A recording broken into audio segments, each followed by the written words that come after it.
everybody, and welcome back to the Raven in Real Life podcast on the Home and Lifestyle Now Network.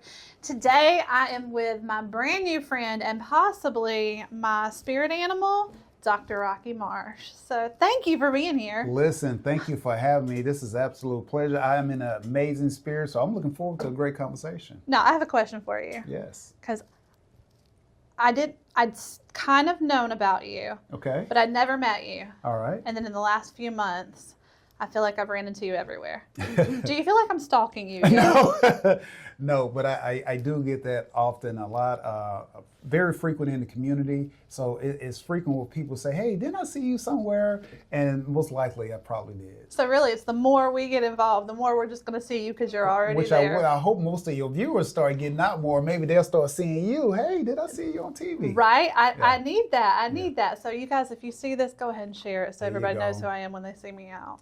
But this Like, ain't about me. Share, comment. Oh, yes. So tell me a little bit about you. Well, it's a lot, but I can start off here just for your viewers. Thank you all for watching right now. But I have served our country in the military for 20 years. But after retirement, I had been Columbus before, several times actually. But after retirement, I chose Columbus as my forever community. And it has been an absolute blast since I have been here. As soon as I got here, I didn't know anyone. So you really have to be, for those who say there's nothing to do in Columbus, there's plenty to do because I had to learn it in order to learn about the city and learn about the people and learn about the events. So I had an absolutely amazing time learning my way around the city, learning the people.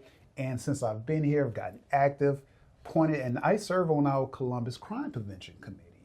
I have also since started the Fountain City Mardi Gras Association because I'm originally from Mobile, Alabama, the original birthplace of Mardi Gras. For all those who are from New Orleans who like to, we like to mix it up. But it's an added attraction to the city. So I've enjoyed, I didn't set out to do these things, but I've enjoyed learning about the city, adding something to the city, and enjoying the city.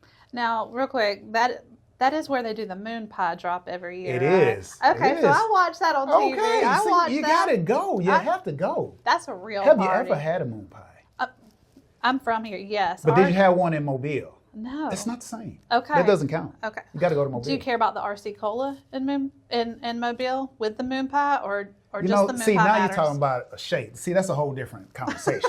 We call that, mix ice cream and all that. That's a whole different thing. Okay, but just I need to have everybody take a trip when you need some time out with the family. Yes. Just go down to Mobile and have a moon pie. I'm going to do it. And I'm going to take a picture. I'm going to tag And you. you gotta get a Mardi Gras moon pie. So for those who don't know, if you just buy one out of the store, it's good. Trust me, it's good. But you need it's nothing like catching that moon pie when they throw it from the parade float, open it up, and taking a bite out. Trust me, it'll change your life. Oh, God. Thank me later. Oh, you know what?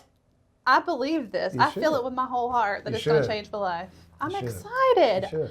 Well, so tell me a little bit about you while you were down in Mobile. What was little Rocky like, and what was like 18-year-old Rocky like? So, wow, I don't think we have enough time for that. But Lil Rocky was into everything. Even going into high school, I played just about all the sports I could. Basketball, football, did a little soccer, goalie, swim team. But my biggest thing was, which actually eventually led to my future career, I was in JROTC. Okay.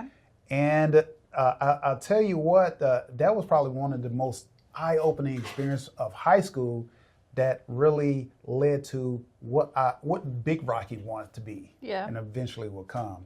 So one of the best stories I can share about ROTC in high school for Little Rocky to Rocky now was the day I graduated high school. I knew I was going into the military. Yeah. So I entered into military my junior year of high school. They call it. They used to call it. I can't remember. Split option program. Okay. I've never even heard of this. Yeah, it's called split option. So you go Okay. to basic training. You do it after your junior year of high school, and then you come back, finish your senior year, and then you either go to active duty or you go to continue in National Guard. So I did that. So after I got a taste of basic training, I said, that's exactly what I want to do. So I was in a hurry, like most kids. You want to get out of your parents' house. And if you got some young people that are watching, please get out of your parents' house. They're ready for you to go as well. Trust me. But I had a great set of parents who at first wasn't sure about the military, but they came around. And so the day I graduated high school, like many of our youth here, they go to the Civic Center, they throw the hats. Well, for me, it was different. There was no party, there was no after celebration. I got into a car with my parents. I had a change of clothes in my book bag, and they took me to the Greyhound station. That is wild. And so I literally went to the bathroom, changed clothes, left our Civic Center, got into a car with my parents, and they took me right down the street, got on the Greyhound bus, straight to the Army. Boy to man, one bus ride. Got it the same day. Wow. Same day. My husband, he's from upstate New York, but the town he's from is small, and it seemed like there were two directions people went, so he chose military also. Okay. Right out of high school, just went. So how about for our youth in Columbus, if they're kind of falling into not the greatest crowds, would you give the advice to their parents to push them to be in ROTC? Maybe not so much as a push as more of encouraging them to explore where they want to go. And I started this program called J-Camp. I wanted to give back to JROTC students. So the program is based upon giving scholarships to JROTC cadets.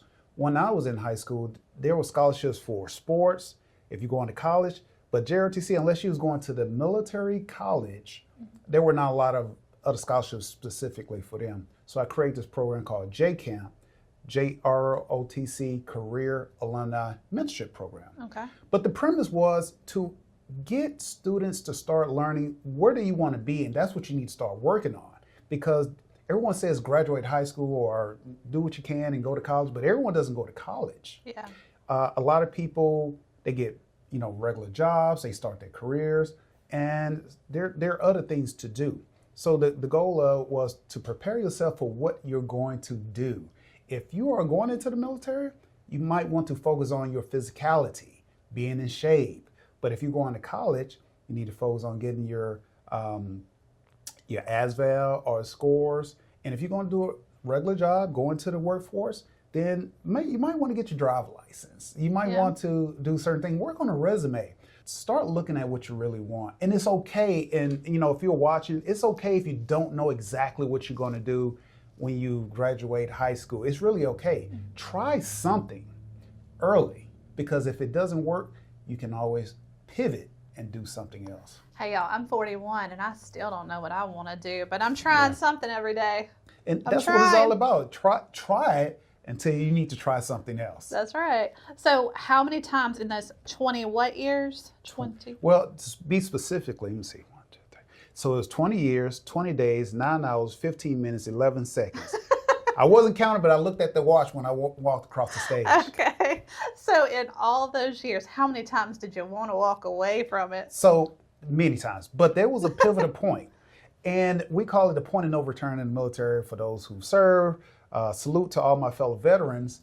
But usually at the 10-year mark and the 15 mark, that's when it get really tough. So that's when I can either go the distance and do the full retirement, or if I'm going to get out, this is the time to do it and start on your new career. Yeah. But those are the markers. But how many times did I think? Oh, a lot. it was a lot. I even tried to leave basic training one time. Really? Oh my goodness, yeah, that was Drill Sergeant Palmer. I still remember his name. He probably would never remember me, but one thing about basic training, and this is important about teamwork. And I first started learning how important it is to work together with people as a team. So when one person got in trouble, your whole squad got in trouble. Yes. And so I wasn't the troublemaker, but I was always the consequences. And I just had to learn. I went in there and told my drill sergeant, like, oh, I'm not sure if this is for me. We keep getting in trouble. I don't want to fail. Drill sergeant told me, soldier, I don't even know your name. Don't even know your name. Now, I wasn't sure if he was being funny, but it was to say, you haven't been giving me trouble. Yeah. This is a process that everybody has to learn. He kicked me out of his office. He said, I tell you what, if you come back here in the morning, I'll facilitate your request. And so I didn't come back. So I finished it out, Right. and it all worked out great. So how do you think those lessons are going to translate to help you on our city council? So, great segue. Oh my God, you do very good at this, huh? I don't know what I'm doing. How did you script it out? Okay. So Got notes what right here. is what I have seen when people go into office. Now, to be fair, people ask, "What are you going to do? How are you going to change things?" And to be fair to the process, when you're appointed or elected to office, usually you're not there alone. Yeah. Our city council functions as a team, and the team has to be able to come to decisions. So the election of one person is one vote on any issue. So really it's taught to don't attack the team, Yeah. especially if you want to be a part of the team, right? Right. Because these basically are going to be your future colleagues. Yeah. So instead, go with a willingness to learn, a willingness to contribute, and then a willingness to take feedback and hear others' positions. Because this seat specifically is an at-large seat representing all of Columbus, not just some. And so with that in mind, other councils who have a specific district will have unique issues from perspective from their district, and Yeah. that has to be respected. Yeah. So while they might not align with the total city, their specific perspective is important.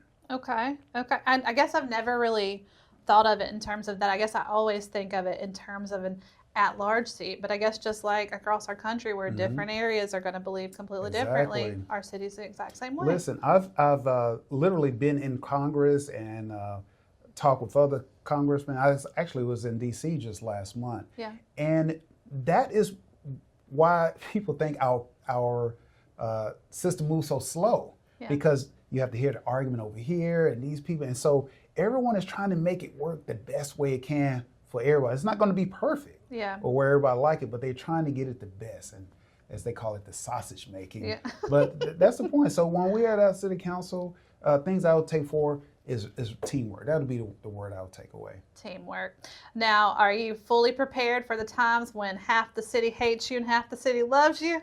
Listen, I've had I just told you I had a whole military career. Listen, That's true. I have served in positions. I believe my highest position, I was a first sergeant Yeah. of a company of 50 people. Yeah. Of the 50 people, half were United States soldiers. The other half were Korean nationals. Yeah. And when you have a mission, the mission comes first. Okay. If we have to be somewhere, quick story. The location where our unit was is in Korea. There were these small camps, but a lot of times our main unit was located somewhere else. So to participate in anything in the morning, we had to get up earlier. We had to load a bus. So the point I'm making is whenever you have to do something, sometimes nobody's going to like it, That's right. but you have to lead by the purpose. Correct. And so I would always offer that part of my platform is to be united in purpose and not divided by partisanship or politics. I do love that. I do love that.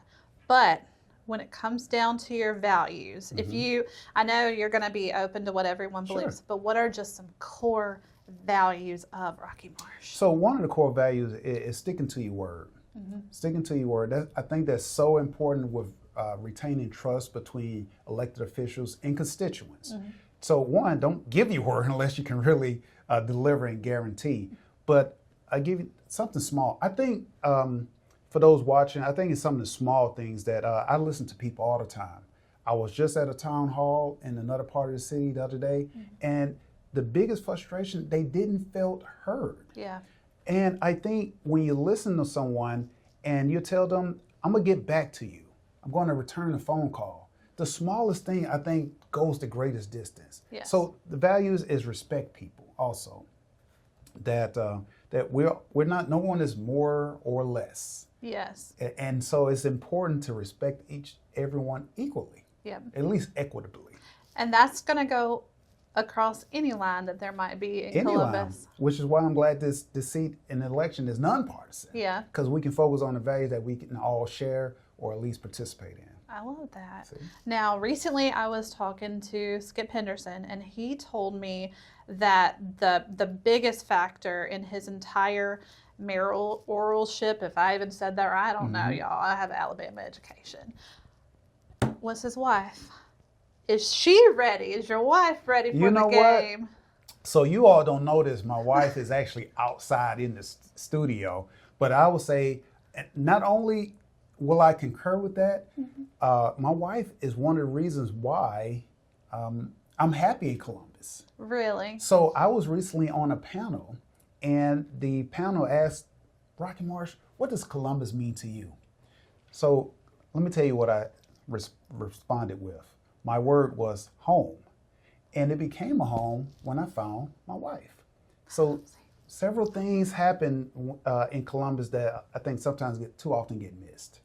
One, which is another reason why my pillars about my campaign, that's security, public safety, neighborhoods, support for veterans, our first line responders, and business, support of business, economic growth.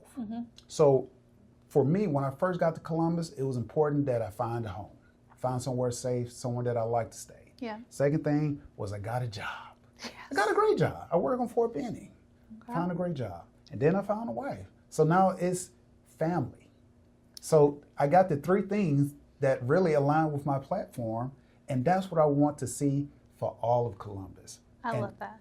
that's what makes this special for me, is because I found a wife and it made it home. Guys, if you live outside of the Chattahoochee Valley line, be careful coming in here because we'll just get our claws. There in you go. I'm telling you. This is home for you. It is. Okay, and you're going to take care of our home if we throw them votes your way. Yeah, listen, first of all, to answer the questions, yes, let me make sure I answer that. But yes, as a service member, one thing they learn is standards. And I was an enlisted soldier. So for all my commissioned officers who are watching, we like to tease them back and forth. The enlisted people, we say, we had a job. Don't call me sir or ma'am, because I had a job for a living. But one thing we always say is, when there's a standard, you upheld the standard. If there's a piece of trash on the ground, if you walk past it and just leave it there, you've just set the new standard. We want everybody to pick up the trash off the ground and contribute to it. So when there's a standard, when there's something, that all translate. When you want to take care of your city, you do, because if everyone is pitching in to do something small, then we're all better for the whole. I love it. I love it. So are there any last words that you would like to give to the folks over here at Raven in Real Life? Well, listen, first of all, y'all need to tune in to this. I need to subscribe. I Okay. need to share. Okay. Thank you for having me. No, thank you for being here. Thank you for everybody behind the scenes that are making this broadcast possible. Thank you all for supporting me and who've been asking questions, and I want to be able to share more. So if you're wanting to know anything about myself, my campaign, please visit my website, which is RockyMarshForColumbus.org. I'm on all your social media platforms. Feel free to send me a follow or send me a question if you have some. All right. Until next time, you guys, this was Raven in Real Life on the Home and Lifestyle Now Network. Okay. That was good. Boom. Thank you. One take. One take.